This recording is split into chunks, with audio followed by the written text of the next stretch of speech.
Na Wizara ya Elimu imelaumiwa kwa kutotilia maanani hali duni ya miundombinu katika chuo cha mafunzo ya ualimu cha Galole kilichoko katika kaunti ya Kilifi licha ya mageuzi yanayoendelea katika sekta hiyo.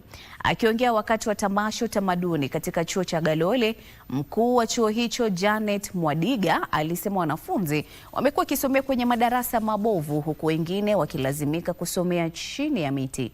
Serikali imetoa hakikisho kwa wanafunzi wa chuo hicho kwamba hatua zitachukuliwa kurekebisha hali hiyo.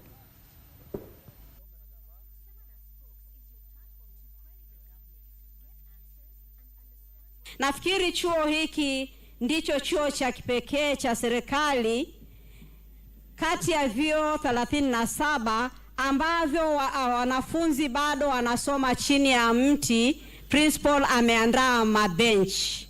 Sijaona nikienda kwa principals wengine. Hapa tunasoma chini ya mkorosho na chini ya mikilifi. Hawa watoto mvua ikinyesha wanapigwa na mvua. Site handing over imefanywa GIS technical training.